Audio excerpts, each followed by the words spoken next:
Holy shit. I can't wait to go back and listen to this when I'm like sober. Then you see. Boy, I used to have such deep thoughts about this song. And it's changed over the years for sure. I'm like,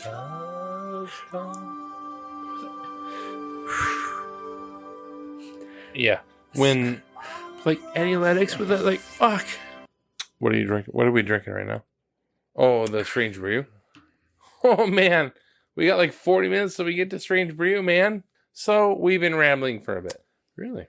Is all I'm saying. All right. Oh no, pearls of wisdom. Well, yeah, but that's fine.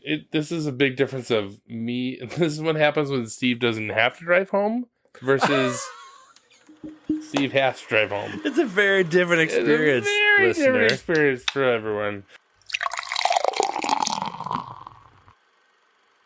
Stand by, going to air. Stand by, Phil. 5, Stand by music. 4, Stand by announce. 3, 2, 1. And fade up. Fish are friends, not food. Make it Centauri time. Too much iron on your blood. Buddy the Elf, what's your favorite color? Hey, what happened? Let's fly! Let's get pissed and watch boom.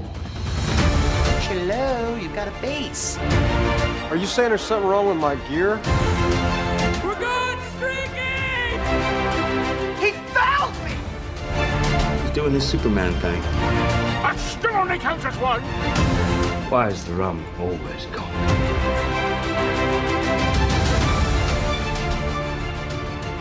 Okay, well, welcome to our very special and very annual end of the year episode of 20 Years, 4 Beers, or I guess last episode, full episode. Sure.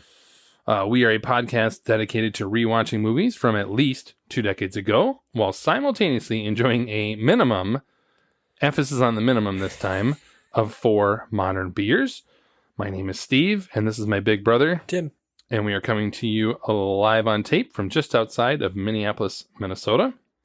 All right, on this episode, we are going to be journeying, and I do mean it is a journey, back into the realm of Middle-earth and completing the Lord of the Rings trilogy with 2003's Return of the King. Because the special editions of these films are so much longer, and this one is almost 4.5 hours, we are going to follow our old rule of don't bore us, get to the chorus, and we'll forego our recent rewatches and the high-fidelity portions. So diving right in, for those of you who do not know, Return of the King is the third and final installment of the Lord of the Rings trilogy. Return of the King follows 5 separate storylines, all of which center around our central characters who are working towards one common goal, the destruction of the One Ring. Aragorn, Gimli, and Legolas find themselves on a dark road looking for help from the dead in fighting the armies of Mordor. Merry and the kingdom of Rohan are on a journey to aid the other kingdom of men in Gondor. Arwen and her father Elrond debate on her leaving Middle-earth for her own safety, despite the fact that means she would leave her love behind forever. Gandalf and Pippin work to convince the heads of Gondor to help in their quest. And finally, Frodo, Sam, and Gollum are working their way through the treacherous roads leading them into the depths of Mordor. All of our heroes are on their own separate journeys, but all are working towards defeating Sauron and the armies of evil. Go blimey. Nerd alert! The film is directed by Peter Jackson, adapted from the Tolkien book by Jackson, Fran Walsh, and Philippa Boyens, and stars Elijah Wood, Sean Astin, Andy Serkis, Viggo Mortensen, Orlando Bloom, John Rhys Davies, Billy Boyd, Dominic Monaghan, Ian McKellen, Bernard Hill, John Noble, Miranda Otto, Liv Tyler, Carl Urban, and David Wenham. Easily the most I've ever included, and I have probably excluded some people. You just made up those words. Yeah. Hold your ground! Hold your ground! Sons of Gondor! Of Rohan! My brothers! I see in your eyes the same fear that would take the heart of me. A day may come when the courage of men fails, when we forsake our friends and break all more bonds of fellowship. But it is not this day. An hour of wolves and shattered shields when the age of men comes crashing down. But it is not this day. This day we fight. By all that you hold dear on this good earth, I bid you stand, men of the West!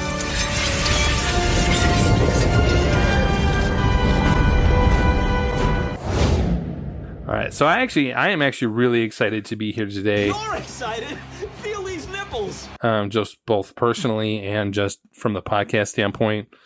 The fact that we're finally at a moment that we talked about years ago in finishing our rewatch of this, of these films. We're talking 3 years of talking about this. Yep. I'm actually really excited that we're here. But our first segment, as always, is Drinking Buddies, Come on, not my beer. where we present the beers we'll be drinking while rewatching our subject film. As our name would traditionally suggest, we cover 4 beers, and while we are going to mention 4 or 5 now, there will be more in the end, I promise you, and we even have a strange brew, so it'll be more than 4. Tim will be walking us through our buddies for tonight, so take it away, Tim. Yeah, considering we have 4 hours and 20 minutes ahead of us. Of just the film. Just the film. Yeah. 4 beers seemed pithy. So we will indeed Get that out of the way in an hour. Exactly. This wasn't like Elf where we were cramming them every 20 minutes. We're looking at least 4. So I'll give you the first 4 here, maybe cover them in the second segment of the other ones. Happy to say, outside the Strange Brew, all of them so far are going to be theme beers. Look at you. Oh, boy. And, Or look at us. I was so I proud helped. this week when, you gave some great options. So first off, we're going to have 3 Floyds out of, I believe, Illinois, Indiana. Yeah, Chicago area. Yep. Their Zombie Dust Undead Pale Ale seemed like a Sure. appropriate option. Yep. I a good think one. you were waiting for me to have this with 28 days, but no, I was waiting for. I know. And then, of course, I thought of King Sue as a king, because Yeah. that had the dinosaur on it for Jurassic Park. But Alas. yep. And then the Oliphant, which you texted that, I'm like, duh. Doy. Oliphant Brewing out of Wisconsin. Their Too Blazed to be Phased Peach Sour Ale, which I'm excited to try that. Yep. And then Lupulin, Minnesota, Lupulin Brewing out of Big Lake, Minnesota. And we talked about this at the end of the movie. Where do they go in a direction-wise? West. They do. Yes. Into the West. The West Coast Bias Double IPA with nothing listed here for specific options, but a lot of hops, I imagine. And then It's made with hops, maybe a little barley. Yeah, exactly. Yeah, it works out. And then Spilled Grain out of Minnesota. Oh, Happened we to went drive by there. there. All right. Yep. picked Changed them it up. All right. I did. Adding a new little wrench for you. Steve, what is Imperial refer to? It's a honorific often used for a supreme ruler. Sure. And what might be a male specific A supreme king? ruler? A king. Look at that. Look at that. Oh my God. I saw that. I was like, oh, I can't wait to do it. Oh my God. Their That's a- train yeah. wreck Imperial, which is that description, train wreck, Imperial Black IPA, which I'm like, ooh, I want to try that. Interesting. And then some other ones to come thereafter. Yes. Including a strange brew, Yes. which we haven't had in a while. That's been a while. All right. So that brings us to the social network, If you guys were the inventors of Facebook, you'd have invented Facebook. where we take a look back at the critical and fan reception from 20 years ago. Tim takes point on these. So, Tim, what did the critics and fans say? Happy to Yeah. present that this is the first 9 out of 10 Yep. rating of any movie we've covered so far, of the almost 90. We've had high ones in the upper 8s, but no, Yep. 9 out of 10 IMDb rating, which is, I think, well earned. Yeah. Keith Phipps of AV Club said Return of the King ultimately proves up to the series' increasingly difficult task, making movies that echo legends, making legends which reflect life, and reconciling it all with the fact that both legends and lives all eventually meet their ends. Keith Turin of LA Times said, as a model for how to bring substance, authenticity, and insight to the biggest of adventure yarns, this trilogy will not soon, if ever, find its equal. And then Roger Ebert. He had 3 for the first one, 3.5 for the second. Care to guess what he gave? I would assume 4, right? Or is it 3.5? 3.5. Yep. Shove that Pulitzer Prize square up your ass. He had some criticisms of just like something. There are a lot of people who didn't like the fantasy genre and could not get over it. And I'm just going to put it on that one for Raj. And Raj in the first one was all about like, it didn't meet my expectations. Return of the King is the best of the 3. Yeah. It redeems the earlier meandering spectacles and certifies the Ring trilogy as a work of bold ambition at a time of cinematic timidity. I need some other stuff. I'm like, I don't give I'm done with you. Academy Awards that year. Mm-hmm. The only 2 it wasn't nominated were because 13 was the first movie. Yes. Yep. This was nominated for 11. Yep. Because it didn't have cinematography or Ian McKellen. Yeah. But everything else was up again. Yep. And it had a clean sweep. Clean sweep. Not surprisingly, but the ones that it won were visual effects, sound mixing, makeup, costume design, art set direction, original score, original song, film editing, adapted screenplay, director, and picture.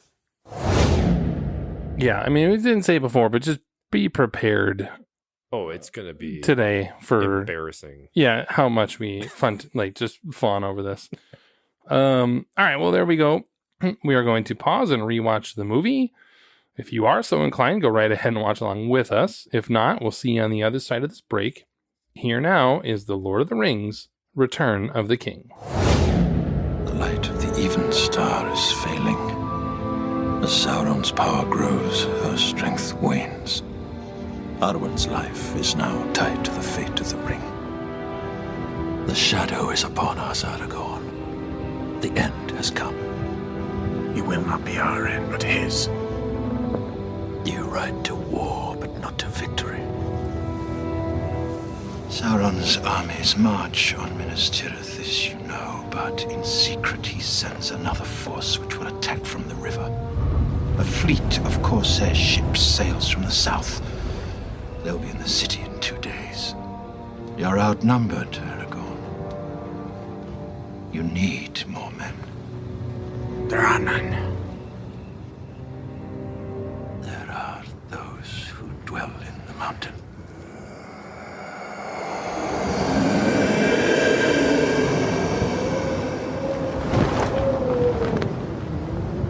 Murderers. Traitors. You would call upon them to fight. They believe in nothing. They answer to no one. They will answer to the King of Gondor.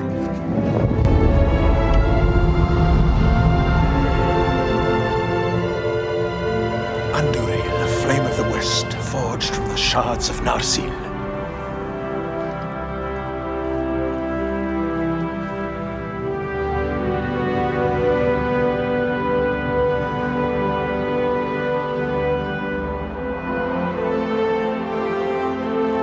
Sauron will not have forgotten the sword of Elendil.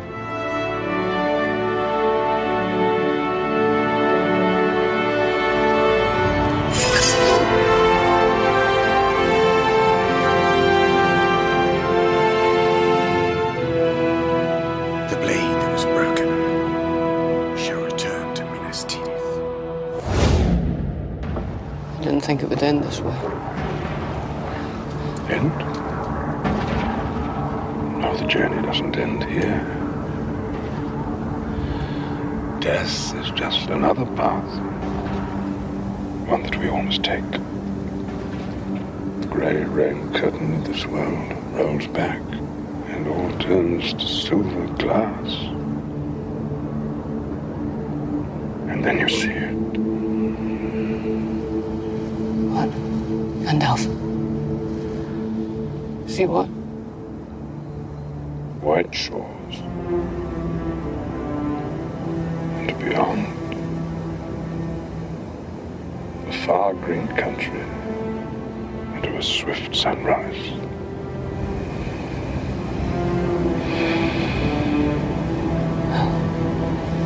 That isn't so bad. No, it isn't.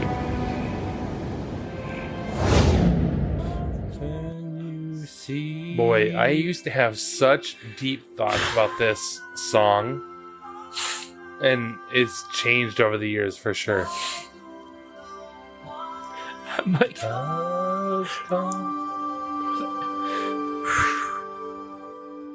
Yeah, when Like Annie Lennox with that, like, fuck. we're good, it's fine. God, I know. I feel like we're gonna ramble, but that's fine. Well, maybe not ramble, but Ramble in the best way. wax poetic. All right. Oh no, pearls of wisdom. Well, yeah, but that's fine. This is a big difference of me. This is what happens when Steve doesn't have to drive home versus Steve has to drive home. It's a very different experience, It's a very listener. different experience for everyone. So wait. Let me Hold listen. on.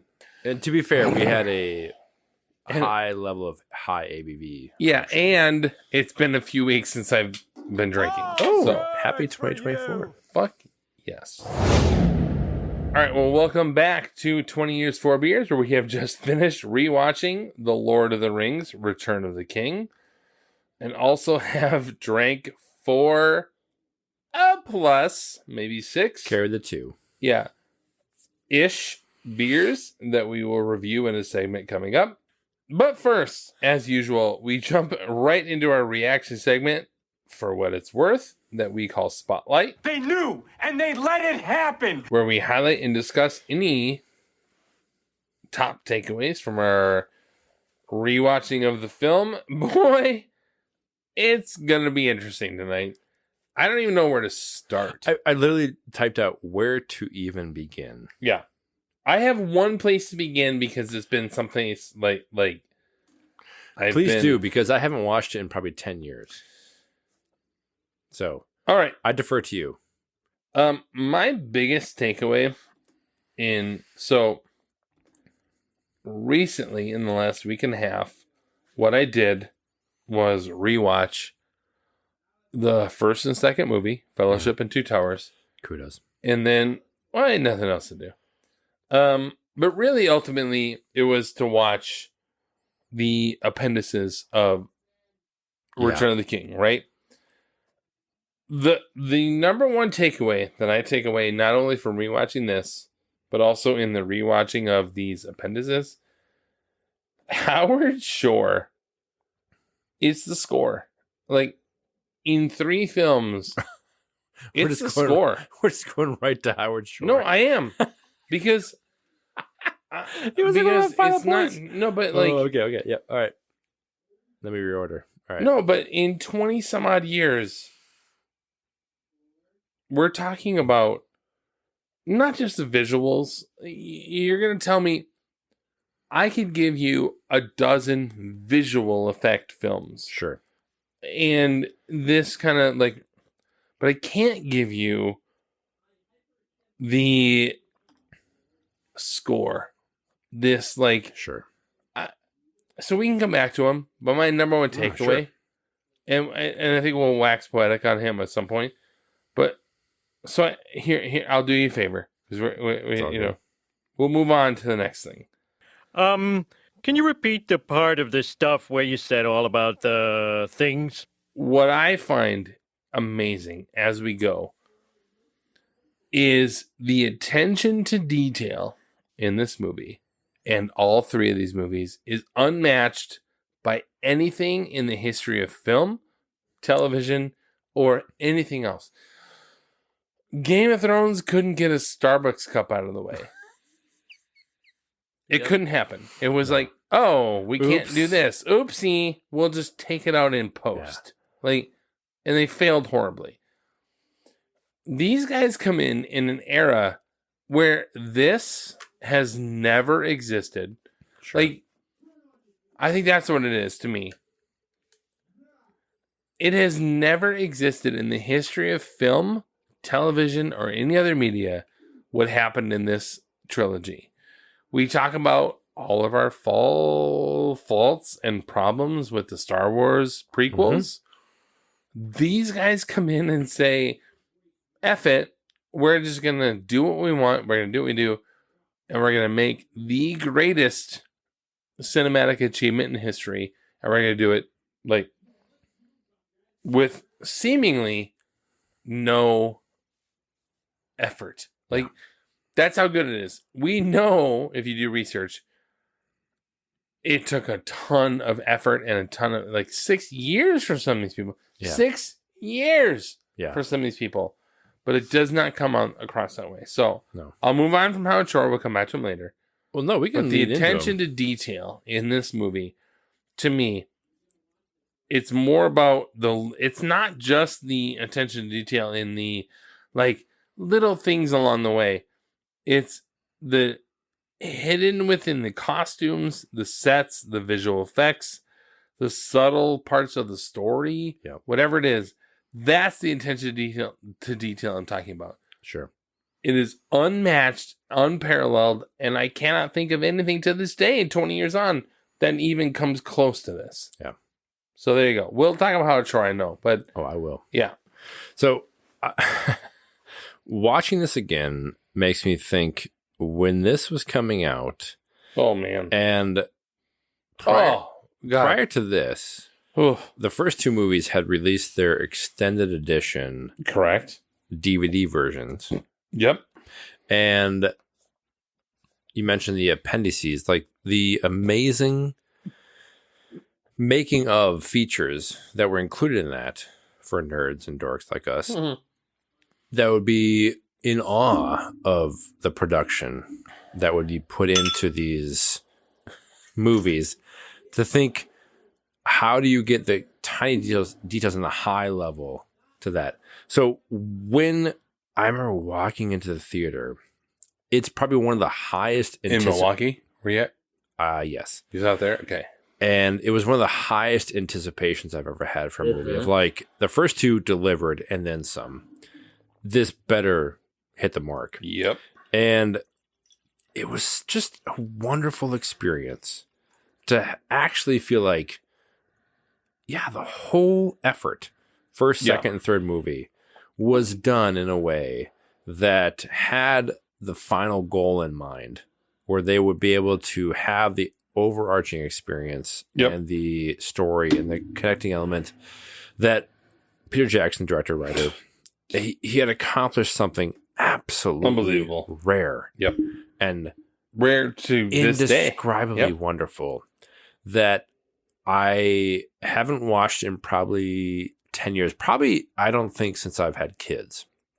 Right. So that's another element I'm talking about. But just rewatching it here and, you know, the 4 hours and 20 minutes for extended, it's incredible to think what they were accomplishing over all three that has never been done since, and I don't think we'll do again. It can't. I don't know. Like it's like the lightning in a bottle experience when it comes to these kind of movies. But just thinking back to when it came out and the anticipation, and it delivered across every aspect of it, is just like, this is why you have faith in movies from why you and I watch movies, to feel like I just want to have a great experience and feel like, and when it got done and like had to like get myself composed because I was like sobbing from the end. I'm like, God dang it. Like weeping on the couch. Like, that's what you want. Yeah. It to is. feel It something is. of these stories. When you think about, it's a sword, like sword, like it's a, just not swashbuckling, but like, it's just like, anyway, I'll get back to that. But yes, it was just a wonderful, pleasant experience to feel like, oh, our faith in this movie has been, for sure, like, rewarded. You know, you talk about like when you were in Milwaukee, and I was in St. Cloud, and I remember because a friend of mine from church, he went to high school or college or whatever with one of the producers on this film. I can't remember which one. It wasn't Barry Osborne or anything like that. And I remember being up in St. Cloud, Minnesota, and getting this offer to come down and watch in one day the extended edition of Fellowship of the Ring and Two Towers on film, and then in the theater, and then afterwards seeing The Return of the King, theatrical, okay. the theatrical edition. And I've never, look, I'm not perfect or whatever, but I've never wanted to bail on work so bad. Sure. But nobody would take my shift. I know. I was like, oh my God, this is the worst. This is like my worst moment ever to have to outwardly ignore this opportunity to see this even 7 days prior to when they came out. Yeah. It is absolutely something that we just don't experience that now. I mean, the closest came, obviously, this year was Oppenheimer and Barbie, and we didn't see Barbie in the theater, but I'm just going to move on from that. Yep. We got a lot to cover. Oh, again, full disclosure, we're just going to sort of like ramble through the next 45 minutes of, I don't know, go watch it. It's amazing. Yeah. We've had 8 beers. In your face. 7 beers. Yes. 7 so far. So far. To me, as we watch all this, and we'll get back to Howard Shore, this is probably, I mean, this is the greatest adaptation of a book or previously published material of all time. Yeah. Like, I cannot think of another adaptation that takes the care, the love, the understanding of anything to do with this. And then also, by the way, says we're 50 years on, we have to add things that would not have been a norm from 50 years ago. To have that understanding is so beyond impressive. Yep. So for me, it's the greatest adaptation of a book of all time. They took 3 books, parts of The Hobbit, and parts of the Silmarillion, or however you pronounce it. Yeah, that's good. And found a way to make a coherent thread throughout 3 films, and if you include the extended edition, 11 and a half hours of film. And not only that, make you want more. When we're done and we're closing out and we're like, pouring a new beer of God knows what or whatever, we want more. Yeah. It's unreal. Anyone who has read the books knows that Tolkien would go on long tangents and have much less back and forth between storylines. Like, if you, the Two Towers and the Lord of the Rings or the Return of the King, it wasn't back and forth. It was like chapters and chapters and chapters of the same thing. And yet these guys come in and say, no, we're going to find a way to layer this and such from a movie making standpoint that is unlike anything else. And also takes what we already know of these sort of stereotypical, like there's no clock. There's no wind down. But when Frodo and Gollum are fighting each other and hanging off the edge of the cliff, and it's almost like there's a digital clock in the background. Yeah. Like, oh man, it is so good. Again, if you're hoping for a Love Actually style of disagreement, it ain't coming here. It ain't coming here. Move on to next month. I hate to break it to you. Well, you folks. think about this film series came about after 50-ish years of failed efforts by other entities. And I think there was too much of a reverence for the source material. Yeah. Where it would be like, how do we encapsulate, not to mention like the technological disadvantages of like 60s, 70s, 80s. Oh, yeah. Like you couldn't have accomplished 52 it. we published it, and beyond that, no. Like it would not have been feasible to There's no truly such thing as a adapt fantasy. Yeah. Yep. And so it's one of those things of lightning in a bottle, like I mentioned, of timing that's moved far enough away from the source material where there's a reverence but not a restriction. Right. In that you don't feel like you can do enough to it to expand for modern audiences and have it feel compelling and engaging enough, yet keep the core ethos of what they want to accomplish. And then oh yeah, we're getting there. And then you add in the technology where you can have it feel grounded and realistic and not just like Jason of the Argonauts. Awful fantasy where like yikes. And awful in retrospect, but at the time like it just didn't hold up. So I think there is some element where we were so lucky, truly lucky in hindsight to have experienced something like this that was highly anticipated and then completely delivered on the experience of it. And I just love so many aspects of it. And what I'm going to talk about like specifically is breaking down pieces of the 4.5 hours of it. I know it's hard, right? Yeah. Well, it's hard, but like where do you come into this? So I'm going to kind of like focus on maybe the first parts of, we come into this movie and the Fellowship clearly broken from the end of the first movie. Absolutely. Disparate areas in the and goals in the second.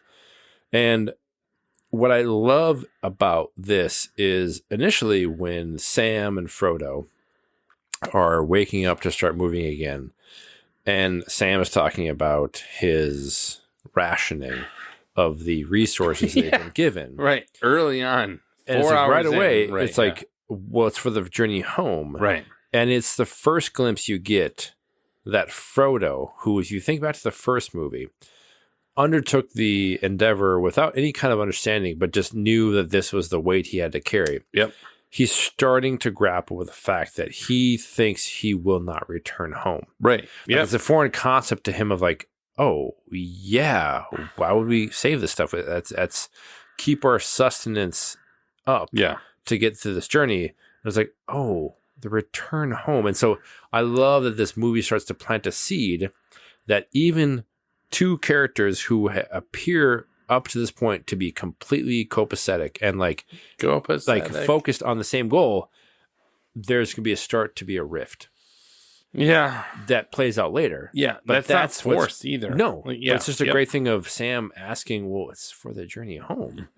So we got it here. And like, Frodo's just like, it doesn't say anything, but his face is like, that's not going to happen. And so I love that that's, again, the subtle and tiny detail that explains or plants the seed for what pays off but hours later when they have the breaking of what Sam and Frodo do. But I like that there is such a again, you talk about attention to detail. It's not just it is unreal. Like the character or the costuming and the like all the set pieces. It's the choices from a narrative standpoint that will be paying off hours to come for this. Or days. I mean, like if you even when you talk about with Frodo and stuff, like a lot of that stuff comes from Two Towers. Yep. And the payoff is for those of us who live through it, and like pardon the sort of shift to modern culture. Our mom and I have been rewatching, or for me rewatching, or her watching First Loki, time. right? Sure. And it is this idea of, I mean, forgive the comparison. You're forgiven. No, but it is like this idea of, I don't even know where I'm going with this. Like,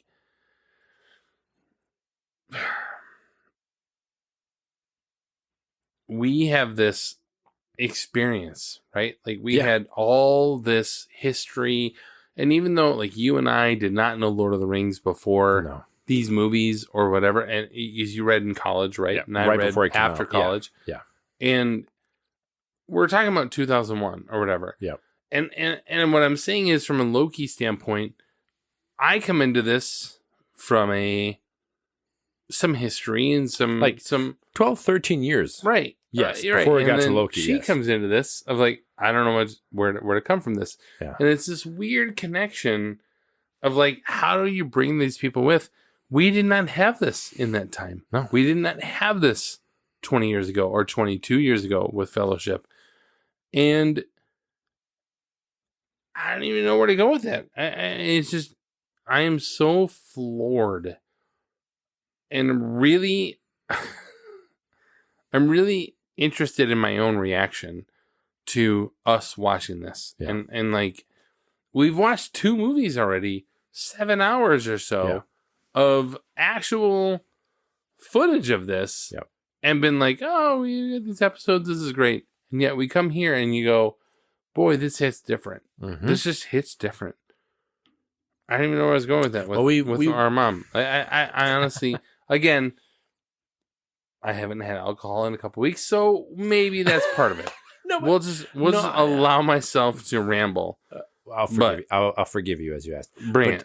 No, I think it's a good point as far as sitting here watching it. Yeah. I said to you, I haven't probably watched this in 10 years. For you, yeah. Yep. For me, and I know the first and the second, as we watched the last 1 or 2 years, same thing. I haven't watched it in quite some time.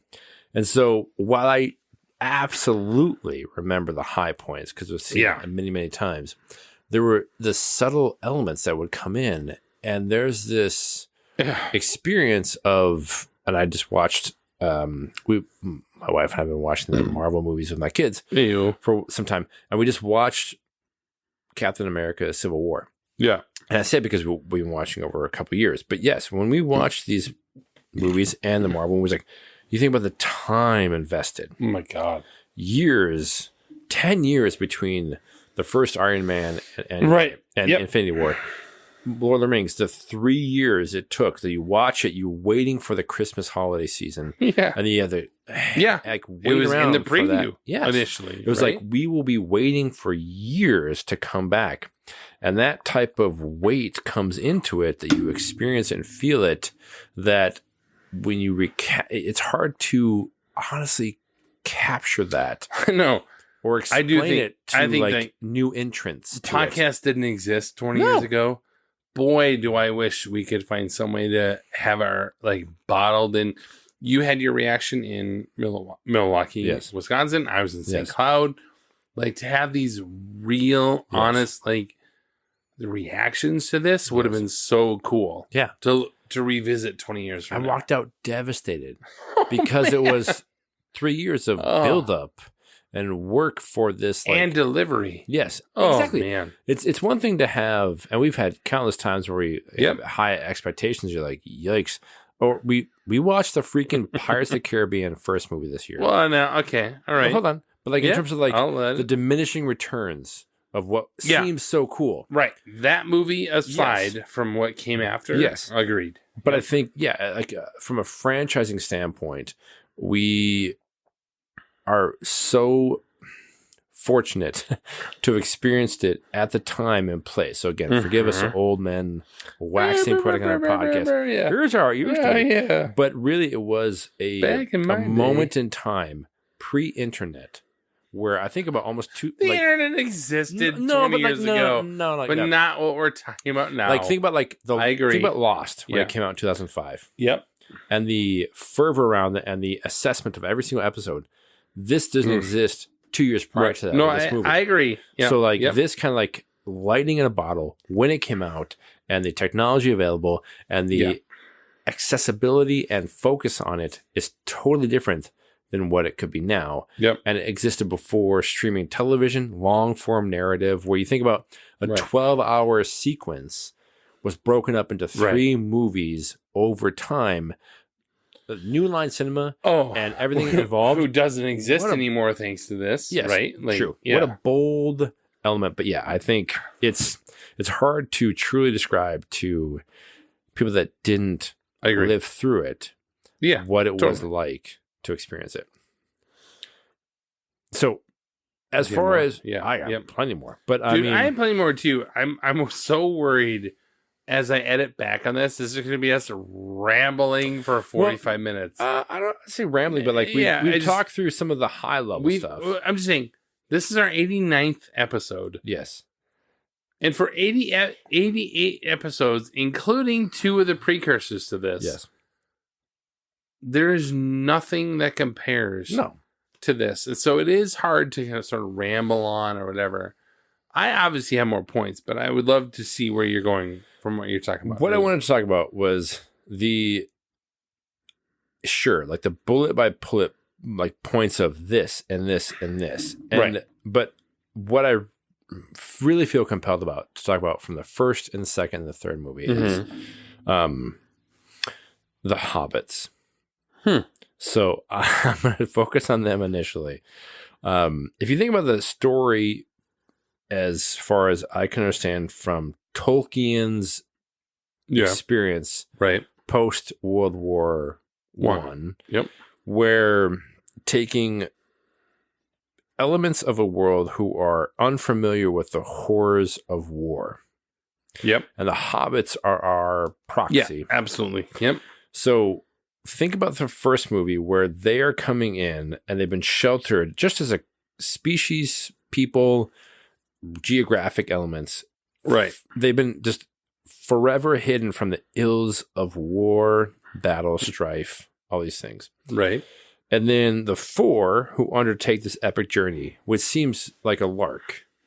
I mean, and kudos to Frodo, where he's like, I will carry this. And then, you know, Sam's there for it. And then Pippin and Merry come along like, oh, you're going off somewhere, let's hang out. It's all a like, ha, ha, ha. But as you see it move through each cycle, where the degradations of what Tolkien, I think, must have been focused on, and Peter Jackson extrapolated upon, the epic journey that they face. And what I always loved about this experience of seeing it through the lens of, again, us as our privileged world in Minneapolis, Minnesota, never experiencing war in any capacity. You know, you can see the innocence and wide-eyed view they all have as things start out, and then as it gets worse and worse and challenging. And when they watch, you know, Gandalf die, and then like Merry and Pippin are taken away, like all these like elements that come to play in the epic battle at the end. What I really always loved was in this third film specifically is the Sam and Frodo storyline, where that bond they have is obviously tested, but Sam's loyalty is never in question, and that's incredible. But then you see Pip and Merry, who are in different elements of mankind. And what they do right away is they offer their service. So you go from their, you know, novice world to they initially right away instantly say, I will be in service to you, because they've started to grapple with the bigger weight of what they're going into and everything. And then the honor and integrity that comes with that. So I just think it plays out so well, where you think about the first movie being lighthearted, and as it gets worse and worse for them, they could have fallen apart in terms of experiencing that type of stress and challenge. But what I love about the four of them is that, you know, well, Sam and Frodo take on the burden of getting the ring into Mordor, but then Merry and Pippin take on the battle, like the weight of battle, to then what happens at the end when the four of them come back together in the Shire afterwards. You can just, it's different. Like they've gone on to a world that no one around them has ever experienced. The Shire has been immune from the impact of in the movies. In the movies, yes. Like the experience we've talked about like this, the movies show that the Shire has been protected. So what do you truly do with that? When you have gone off, and that's why I think it's such a great, we talk about like Peter Jackson's appreciation for Tolkien and what must have been like for him to go off into a world and come back. And how do you translate that to people that have no familiarity or experience at all for this? And that's why I love these movies in some way, where it gives you a glimpse of what it could be like to come back from these elements in horrible things in the world and come back and be like, well, what do I do now? So I just think that's the Hobbits for me, you know, get separated and somewhat not like second billing to some of the other to a characters. certain extent, yeah. But when it comes all back together, it's really about for me at least, the experience they have in these 3 movies. Interesting. I try. I'm gonna have a drink. Drink up. Yes. It's gonna be an interesting night. Yeah, I will say we alluded to it off camera, I guess, or audio.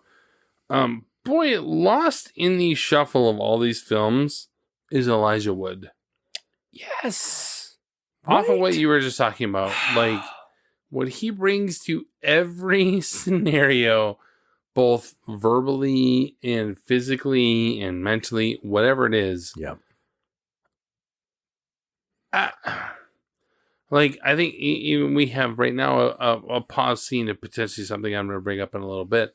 But, like, oftentimes I feel like he seems or comes across as very nonchalant or very, I'm here for the ring or whatever. But no, that's not what it is. Every scene from the Fellowship on, not Fellowship movie, but from when all of them come together. Yes. He has this understanding that says, what I'm about to do, or what we are about to do with him and Sam, is bigger than anything to do. Like, he understood the assignment. And it is so impressive. And he doesn't say it. He doesn't act it out. Yeah. All it is internal. You can see it in him. Like, I'm looking at this picture right now. Yeah. And he's like super cash, whatever. Like, there's no... Yeah, he's very unassuming. Right. Yep. And we're talking I'm here for the journey. 6 hours later from a filmmaking standpoint, and he is willing and understanding that he will not recover from what he's going through right now. Yes. Elijah Wood, to me, and we're not going to talk about this in the next episode. Yeah. I'm not going to say he's the best actor or supporting actor or anything of that nature. But my God, lost in the last 20 years has been Elijah Wood's performance as Frodo. Holy cow. Well, to carry the movie like this, all 3. Yeah. Where you are the main character. I mean, you're on the posters. You Right. are like, you are the journeyman. Totally. To carry this forward. It doesn't, I think, pay off. And I think there's definitely a, unfair criticism in some things I saw of the first and second, where he's just kind of like a character, until the third one, where yes, him carrying it forward and the weight of what he can think about, what he can do, is so incredible. Yeah, and those eyes. My God, those know. eyes. Yes, Ugh. He's so good, so good. So to that element, I think it's probably one of the cheesiest, and yet makes me cry every Great start. effing time. Effing time. Where him, falling down as it's getting closer to bringing the ring into him being who? Elijah Wood, Okay. Frodo, Yeah, yep. into Mount Doom, and Sam. Yep. So I think also similar to that is underappreciated is Sean Astin's work in this, and as like the weight of, no pun intended, like the ring and everything. He's here to help Frodo when he picks him up. It says, "I can't carry the ring, but I can carry you." Yep. Like, make me freaking cry. Yeah, the music that comes along with every that. time he picks him up, and like it's so. You think about on paper and how it could be done. It could be so dumb. It could be like, I've got you, Frodo, and like, no. But when he picks him up, and it truly is the, loyalty that Sam has understood his assignment. And this entire exercise. I will pick you up and I will get you as close as I can. It's such a wonderful, and just, I was pounding your couch sitting here. We're like, God damn it. It's so like rousing and wonderful and draining. And it's all a reflection of the writing as well as Sean Astin's great work. Yeah. And I mean, when you think about that my friends, you bow to no one scene, which does not exist in the books. Yeah. And anything like that. But that's where the beauty of the adaptation happens, is to say what works for film does not always work for books. Yep. Yeah, it is. Like, we knew Sean Astin from Goonies and Encino Man. Yep. And some of those sort of stereotypical whatever. Yep. Yeah, I mean, 20 years on, this is the greatest performance of his career. Absolutely. Yeah, it is outstanding. Yeah, I don't have much else, I'll admit. Yeah, well, both of us watched I have notes, but Yes. I'm like, what coherent notes can I bring into this? It's hard to encapsulate like 4.5 hours of a Oh, movie. right. And we both took very few notes, but Very yet few, enough yep. notes. I took more notes on the beer, We'll get quite to frankly. that. Yeah, So let's talk about really quick the major set piece of the movie, sure. which is the Minas Tirith. Yep. battle sequences and how it moves. It's hinted at in the first movie when Gandalf comes there to research the history of the ring, Right. and comes back, and it becomes now the centerpiece of the main mankind, like, hold bastion, if you will, of right across from Mount Doom and Mordor. Yeah. And so that, to me, the sets and the visuals are incredibly gorgeous, just epic. The giant prow of the mountain jutting out as this like huge kind of cudgel or wedge for any enemy. The city gets built around it, and it's an amazing, just breathtaking visual for kind of like watching it. And then you think about the battle sequence that they have there. And what I feel compelled to talk about is like, it's one thing to say like, oh, it's a cool battle sequence. We've watched plenty of movies, Last Samurai, others like great battle. It's such an amazing movie of there's a slow build and it's like pieces and pieces. It's not just one sequence. Right. It's a epic battle sequence. So when the initial fight comes into the city across like the open field, and it works its way across. Yes, Osgiliath. And then it comes in, and it's all these elements coming into play, and it's slowly working its way down to like, breaking into Minas Tirith. Yep. And then Rohan shows up and turns the tide. And then the Oliphants show up with the giant like elements of these, huge elephant creatures. It's just an army of dead. Like, it's hard to really encapsulate the hour-long feeling of it. Right. Where I don't know that I could remember ever seeing anything like that on film. No. Where, even to this day. Even now, watching it, you're like, how did they manage the planning of it, the execution of it, the filming and the editing, everything together? That whole battle sequence, which is epic, is one of the greatest what we've seen. sequences of all time. 20 years on. Yes, absolutely. It's unreal what they were able to accomplish. All right. Right?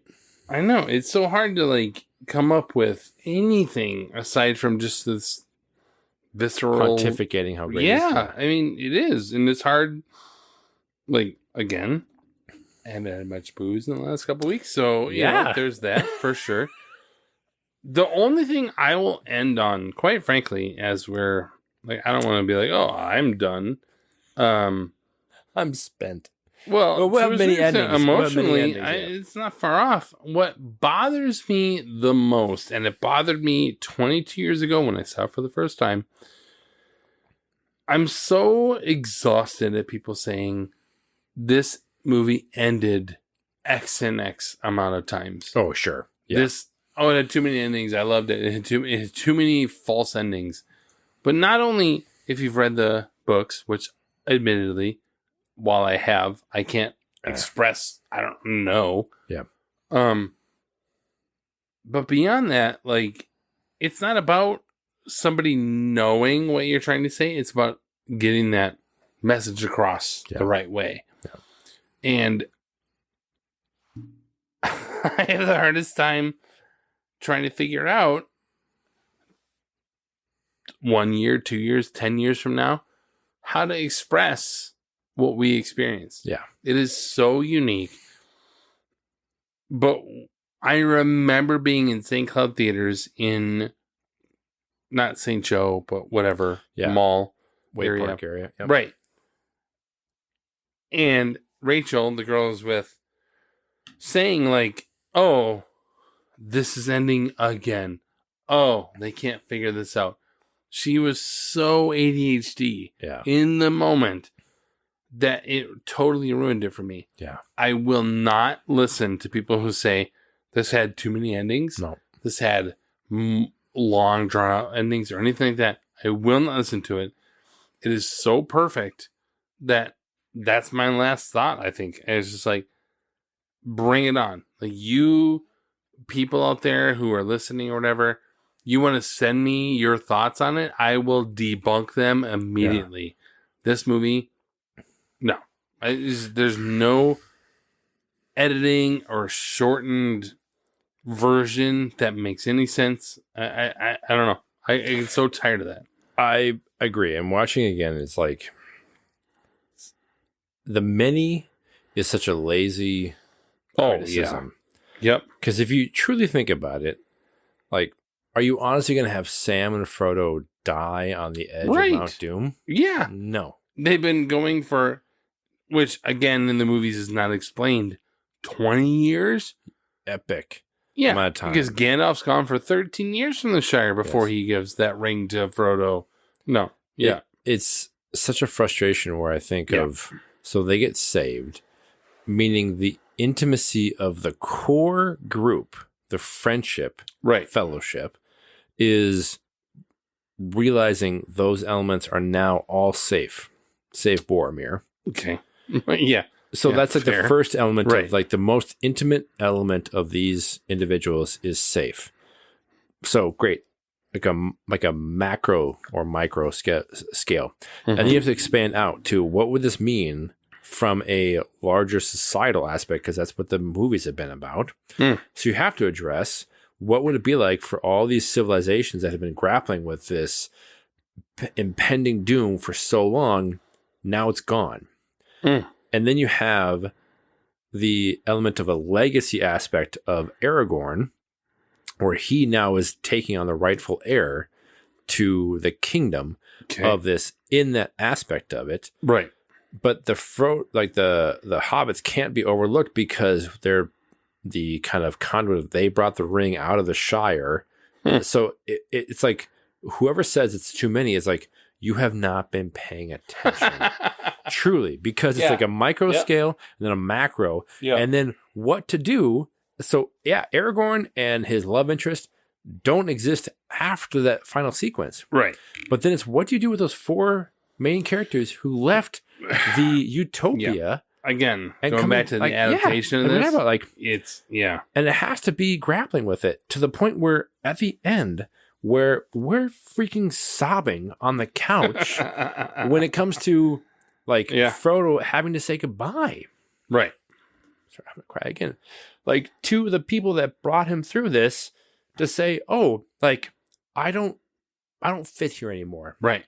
Yeah. This is not my world. Right. So I'm gonna go off into the West. Like, if you haven't been paying attention and emotionally invested, then what's wrong with you? Like, you're a freaking robot to me. Like, I get it's so lazy to me of like too many. Right. No. It's not too, like, if it was just like over and over, like, I agree. Maybe the editing was an issue of like, go to black and come back. Going to black, come back. Yeah. Fine. That argument of too many endings is so dumb. lazy. It's not in any way an effective critique of this. And I think that's the problem I have with people that were like, oh, I will die on that freaking Shire Hill. Yay! In terms of the defense of how the endings make sense for a 12-hour experience. Like, we're just going to wrap it up in a quick little bow and be like, that was good. It's like, oh, we're good. What? We're good. No, it's the totality of experience of the larger world. Like, it's so stupid. So, okay. So, a few things I think are of importance. Sure. Because we think about the timing of a movie relative to others that came out. Right. And we had joked about it in the first one. We're like, oh, wait till like Shelob. So the sequence with Shelob, the giant spider, it's not just the buildup and the foreboding that they hint at in the second movie. And then for 2 freaking hours at the end, right? Yeah, in the third one, yep, of what's going to come when they get to that point of like getting through that little area of Mordor, right? But when it finally happens, and what's I think great about it is not just that the audience has had this hinted at it for so long. Frodo now is in this like in the web, no pun intended. Yeah. So then when it comes to him grabbing what's a defense mechanism that's given to him from the first movie. Right. Yep. Like you will have this in the times of its most dark and come to this, and he grabs it, and behind him, the freaking spider comes out of the lair. Right. It is insanely intense. It's so freaking intense. Oh, yeah. Absolutely. And so it's not just the build up from a story standpoint, which is in the book. It's great. Like it's interesting, but we talk about like technology piece where the graphics of the actual spider are just so unbelievable. Well, we talked about this with the Harry Potter a couple years ago. Like, seriously, so dumb. Yes. This is the best you can do. Yes. Meanwhile, a year and a half from now, Lord of the Rings is doing Yes. And it's so unbelievably intense. Where like I was thinking at some point, I can't wait to show my kids that. Yeah, not anytime soon, because they would lose their freaking shit.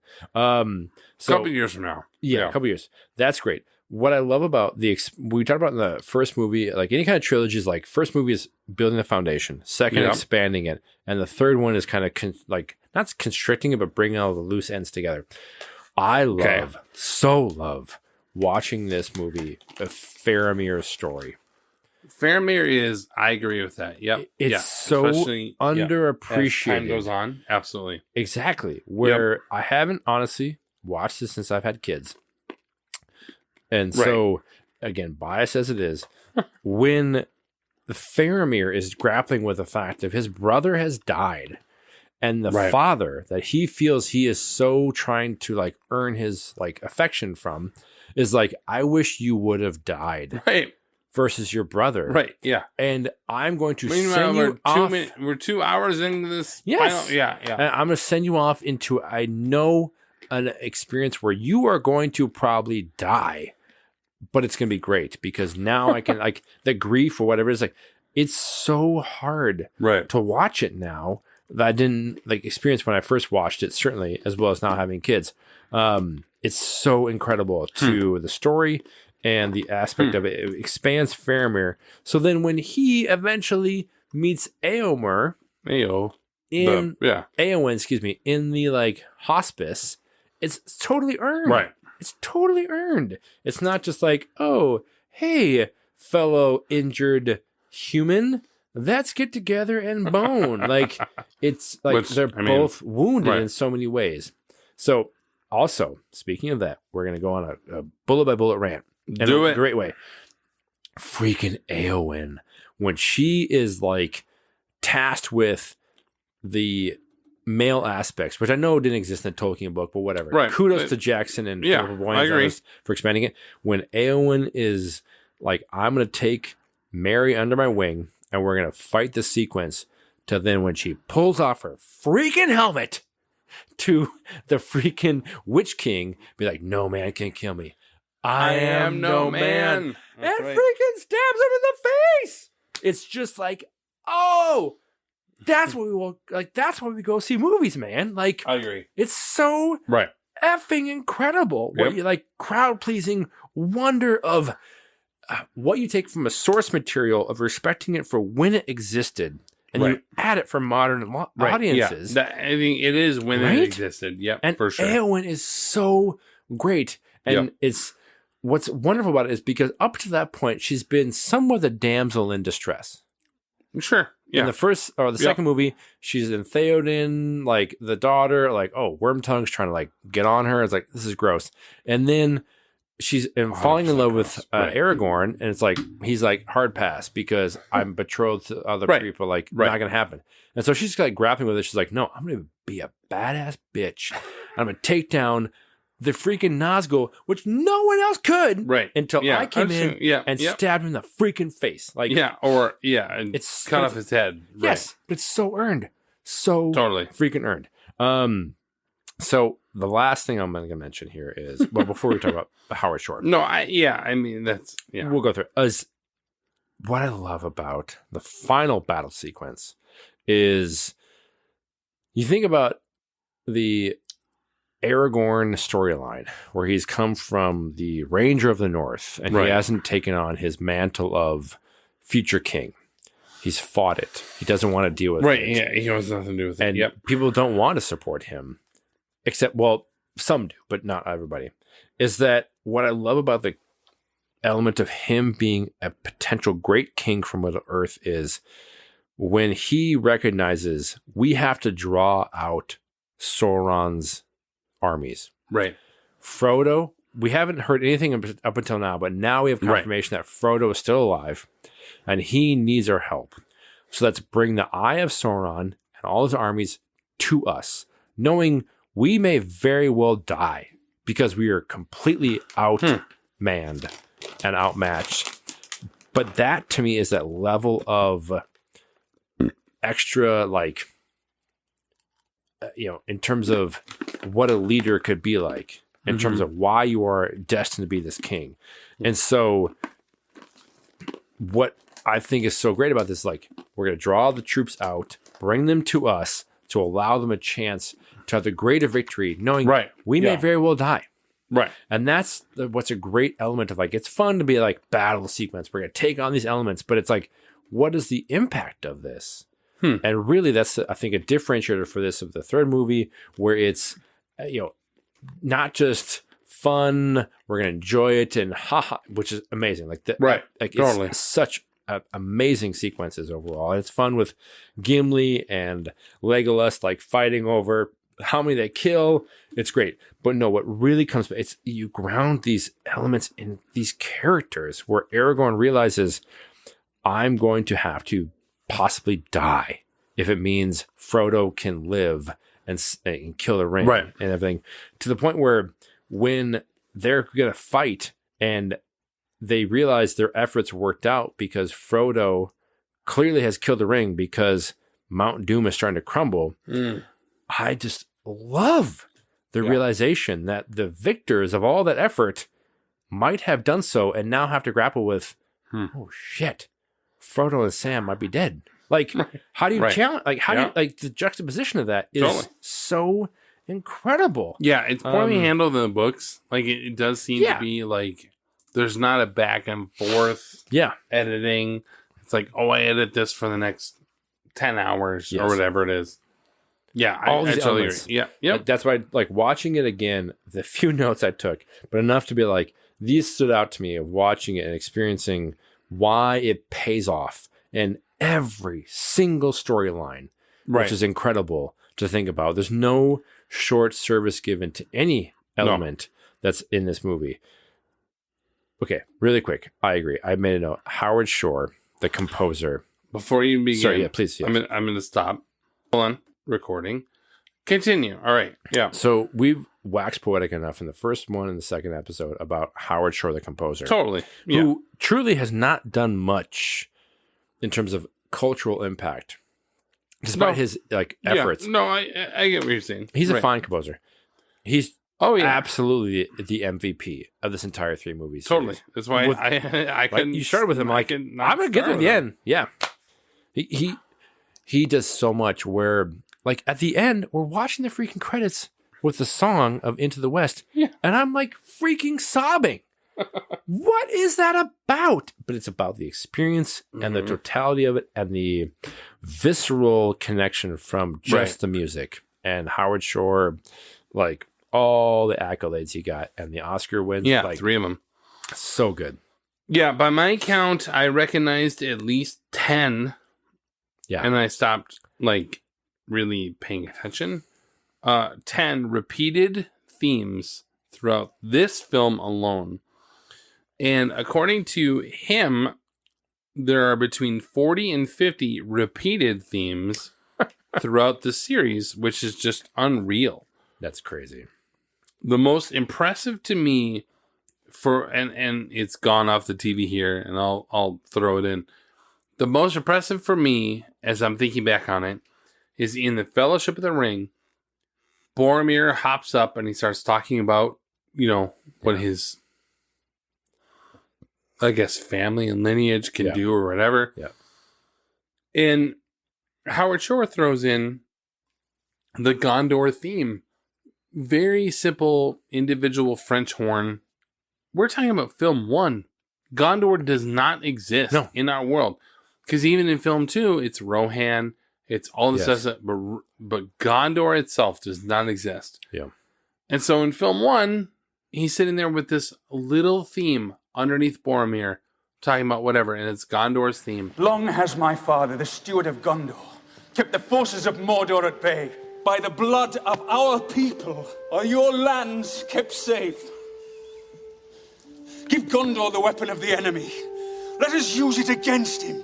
You cannot wield it. None of us can. You don't even revisit it for 2 more years down the road. It's crazy. And the Gondor theme is so good.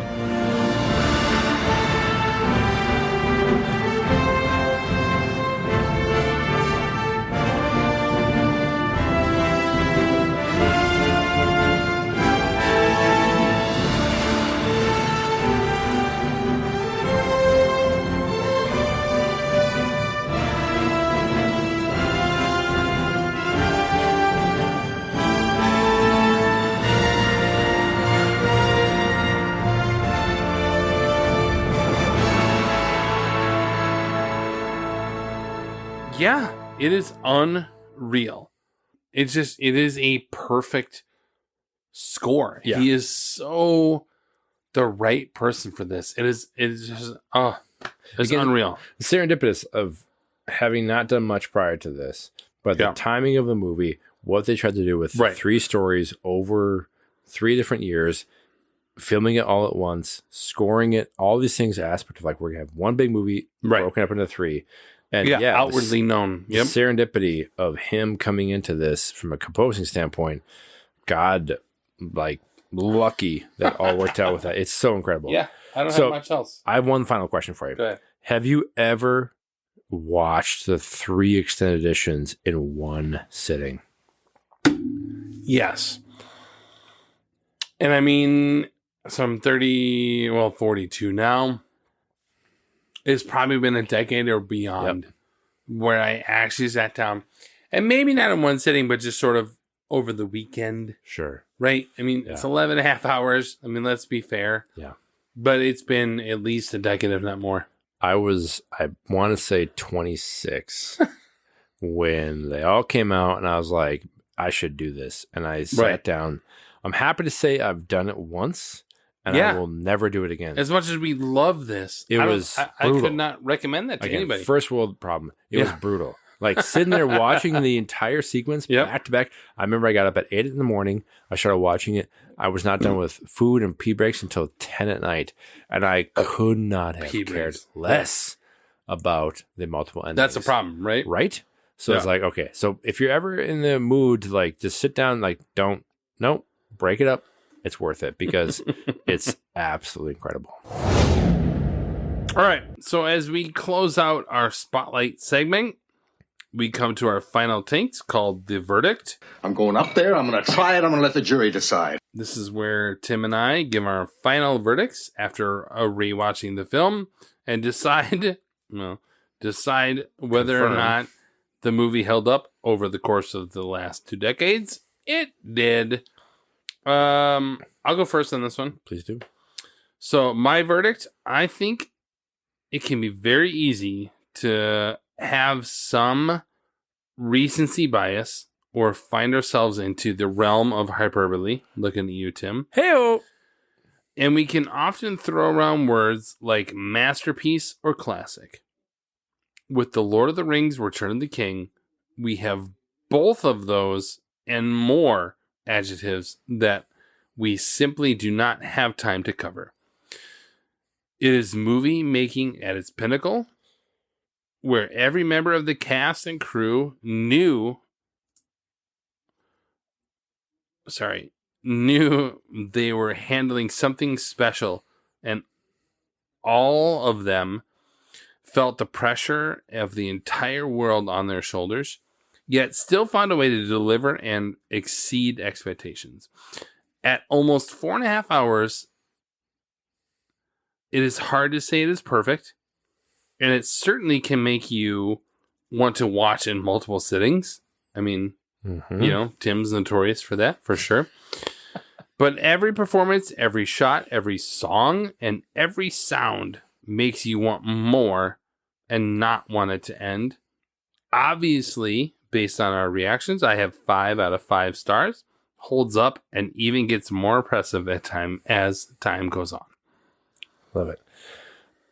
Accomplishing what so many had hoped to do decades before it. Right. Yeah. Writer-director Peter Jackson, crew and company at large provide a singular and unique vision for a timeless classic. Return of the King caps off a cinematic achievement not likely to ever be equaled nor attempted again. Right. An all-around, for me, perfect film, ending a perfect trilogy, respecting and expanding upon a revered text. It's one of those things, if you know, then you know. Yeah. Yeah, if you know, you know. Right. Honestly, it sounds so cheesy, but we are absolutely lucky to have experienced them when all 3 were released. And I don't know that we'll ever experience something like that again. No. Because of how technology has changed, streaming has changed. It's like a time capsule experience of the 3 films together. And what I will say is rewatching them when we started this element in 2020, not having full kind of maybe concept or context of what this could be for just enjoyment for us. Rewatching them has been probably the happiest I could have been when we undertook this, when we started, because it was such a monumental and formative experience to think about, a movie-going experience for that. And so, I agree. 5 out of 5. Yeah. It is hard to critique in any kind of considered way. Yeah. I mean, there are little things along the way or whatever. No. But overall, when it gets done, it is exhausting and exhilarating. And I'm so tired right now. I'm so tired, but just like rejuvenated. Yeah. It's such an amazing, I could wax poetic even more. 5 out of 5. It's so incredible. All right. Let's do beers. I guess here we go. All right. Well, hold on. Even before that, we didn't even do our verdict segment. That was the verdict. I didn't do the verdict. Did I even introduce us? Did I say this already? You did. I'm sorry to cut you off. No. You literally said the entire thing. So recency bias. I did? Yeah. Cool. So I'll just go ahead and come back. Yeah. Sorry, I'm not to cut you off, but you went first, and it was me, and then it came back to you. Did I even do the introduction, though? Maybe not. I don't think I did. Snip it. Maybe not, but you need to snip it. That's fine. I'm not to belabor the point, but... Jesus Christ. With our reactions to the movie out of the way, we move on to our reactions to our beers that we drank / are drinking while rewatching the movie. So that brings us to our beer reaction segment that we affectionately call Drinking Buddies, the sequel. Let's get weird. Where we take a look back at our beers and give our expert ratings. Lord knows I have no idea where we're at. I will go quickly through them. You're totally right. By the way, you're totally right. I remember reading through that, but I did not give the first part of that. Yeah. It's going to be This is going to be a weird fucking edit. You're going to be great. I have confidence in you. Yeah, I'm going to give myself 24 hours, but we'll get there. So, what do we got, Tim? Bring us through. To start, many hours ago, we had 3 Floyds Zombie Dust Undead Pale Ale. Yeah. Which was kind of fine to me. It was a nice one to start with. Have you never had this? I've never had it before. Really? Maybe other ones from Three Floyds, but I don't know if I've had their like the Zombie before. Dust. Yeah. It was fine. It was like a 3.5 for me. I don't know if it's just like a boring version or a pale ale just in general, but it was fine. Wow. I mean, I have a 4.25 out of 5. Wow. Because I've had this before. I've had it at the bars and like just sort of whatever. I think Zombie Dust is really good. It's easily one of the best out there in terms of it's a double, right? No, it's regular. Regular IPA. Even beyond that. Mm-hmm. Yeah, I have a 4.25. It's super enjoyable. But again, I have to have the caveat. It's been a couple weeks since I had beer. So you're like, right. Papa's enjoying this. Right. So and then we had Oliphant 5 out of 5. Brewing their Two Blaze to be phased peach sour. It was a 3.5 for me. I found it kind of a rather boring sour. Oh. Not bad. No. The peach was good. Yeah. But overall, it's kind of like, meh. I don't know if I was expecting more of a sour, but it was kind of like a 3.5 for me. So, yeah. I had 4 out of 5 on Oliphant. I like the peach. I think peach as a sour is really good. I think Oliphant's sours lately in the last year and a half to 2 years have been really solid. I think it's really good. So I had a 4 out of 5, but not too far off. Right. Then we had Lupulin West Coast Bias double IPA. For me, it was a 4. Yeah. I found like a really solid West Coast kind of bite. No hazy. Very classic, kind of like a double, like just a West Coast type of like hoppy. So yeah, I liked it. It's 4. Hoppy. 4.5. 4 out of 5 for me. I also had a 4 out of 5, so I can't go beyond much, like beyond that. It's solid West Coast. I think there was a little too much about it. Sure.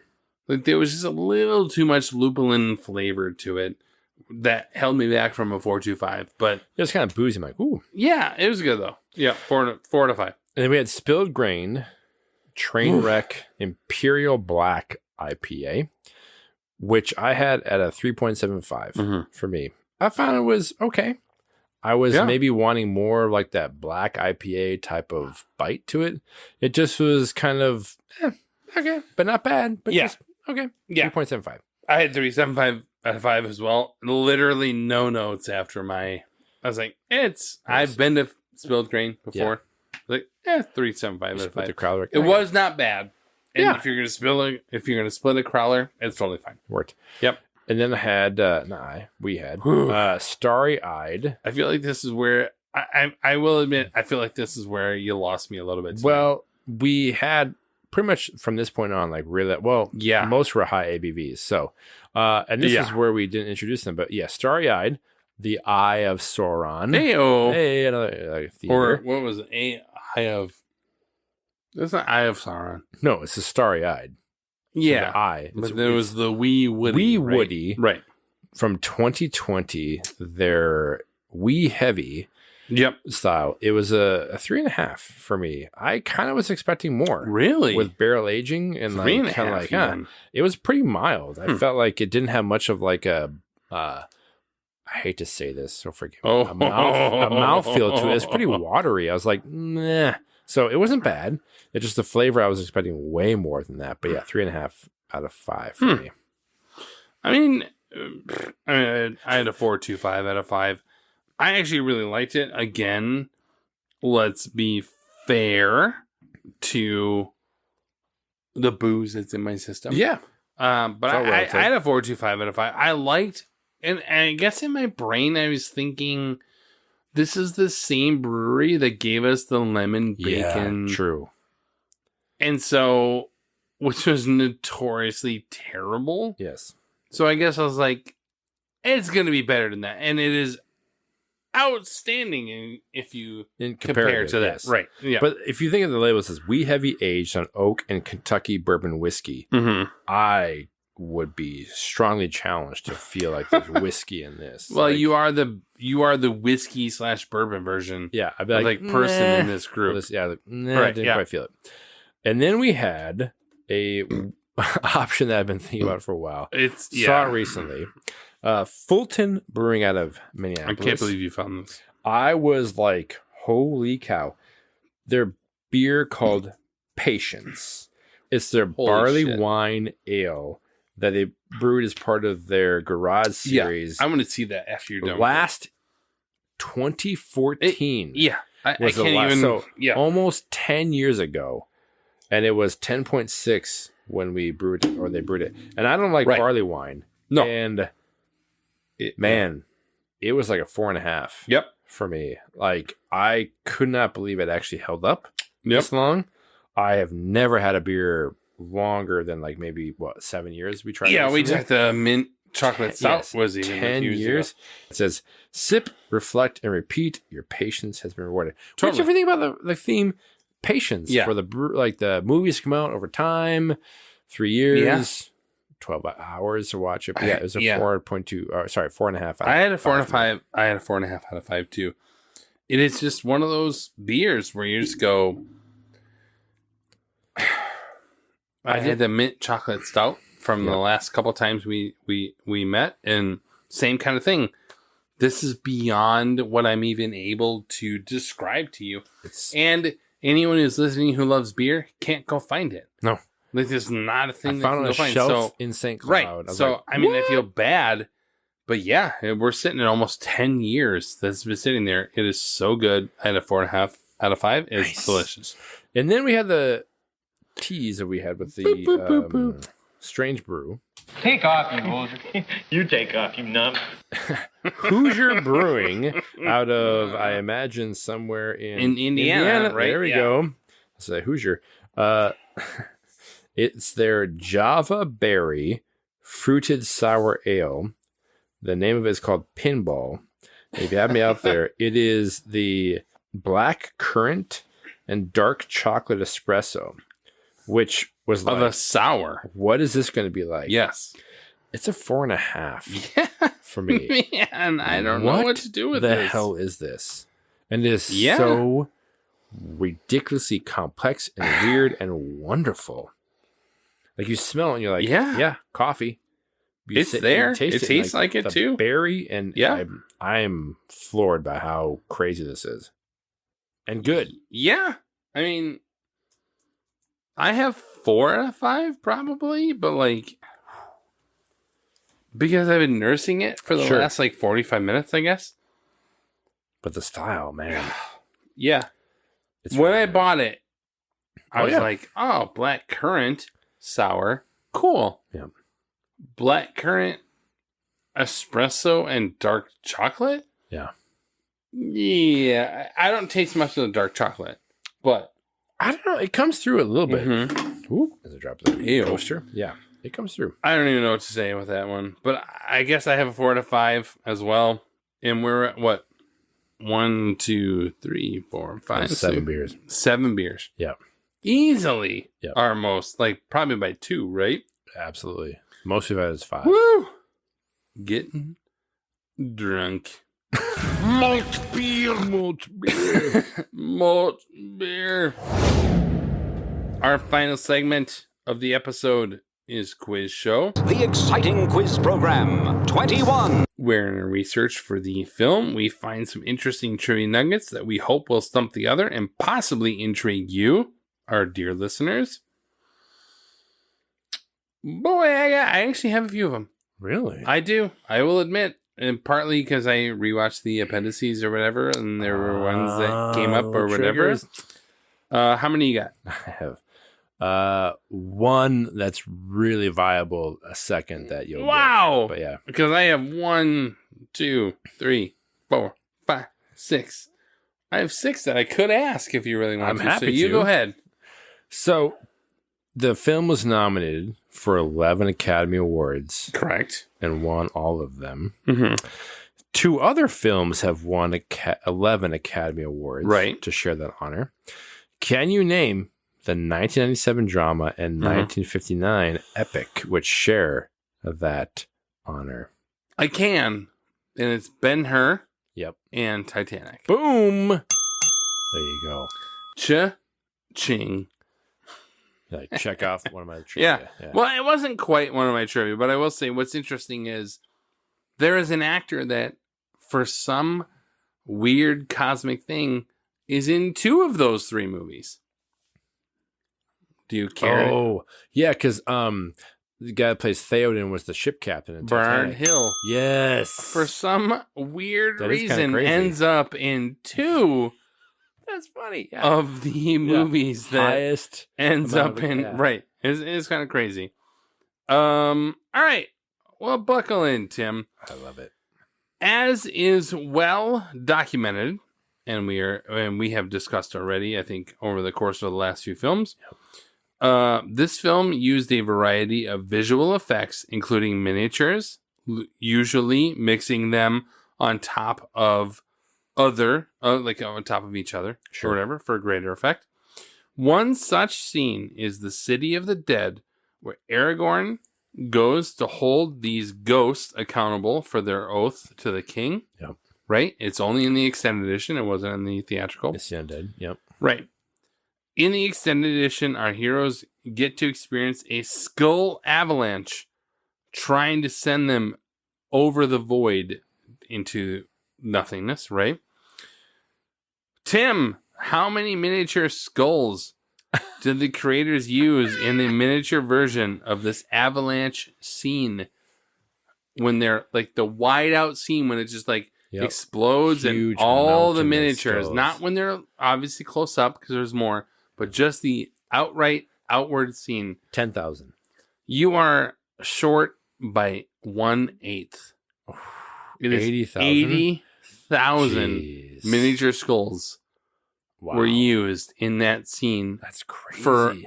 We watched it 10 seconds Yeah. worth of actual footage. It's incredible. That's unreal. It's incredible. What they put into it. 80,000 miniature skulls.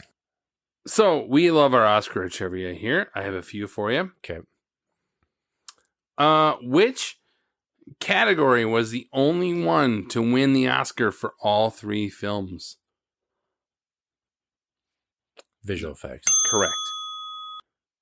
Yep, visual effects is the only one to win Because over all makeup 3 films. lost to Which Frida. come on.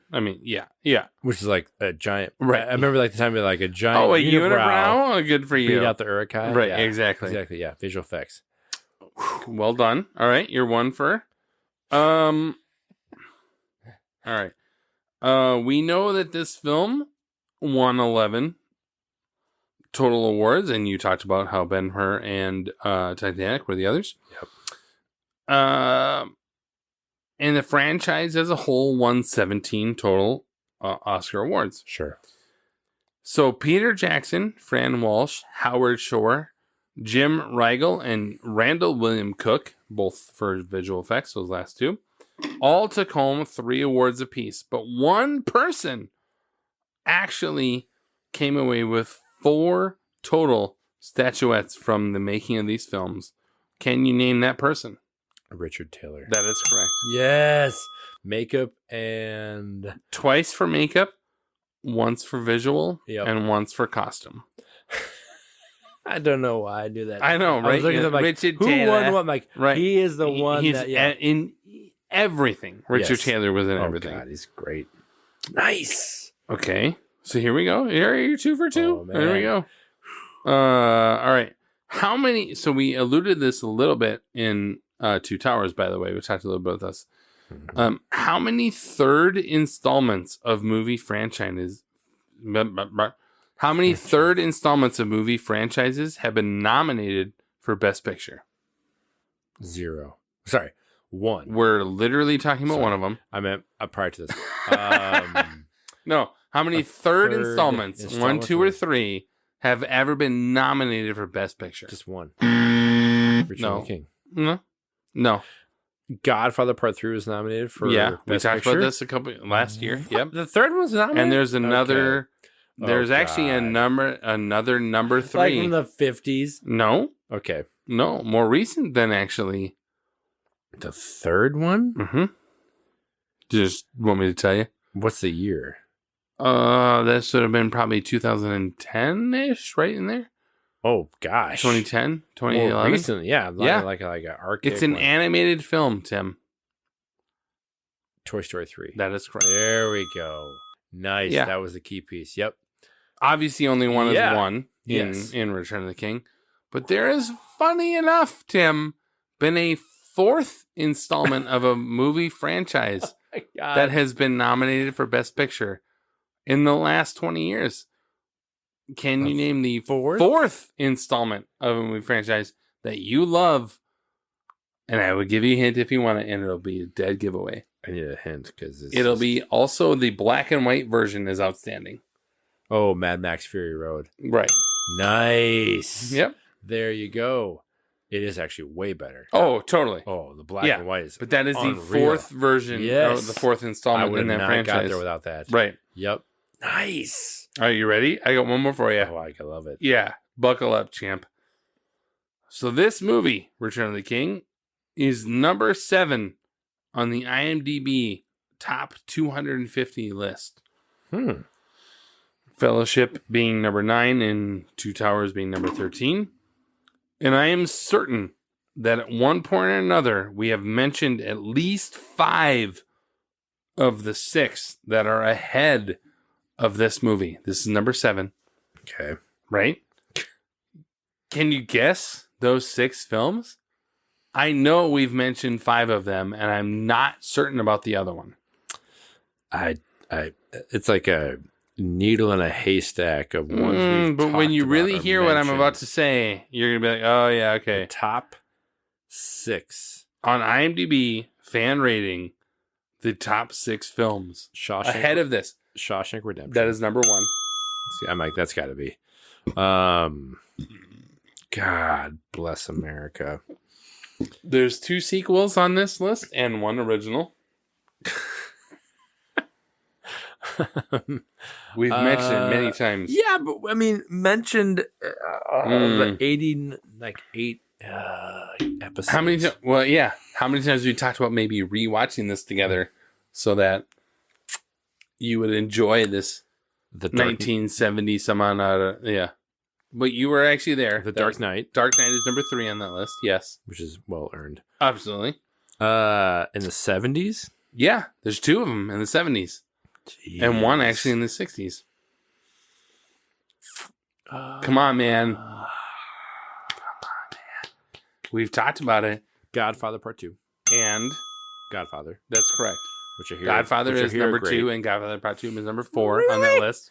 God, that list is You've got Shawshank in number 1, Godfather number 2, Dark Knight number 3, Godfather Part 2 number 4, and you have 2 more films ahead of this movie. 5 and 6. One of which is directed by somebody who we have multiple movies of. Okay, Spielberg. That's correct. Come on now. Jurassic Park? No. No, Jaws? No.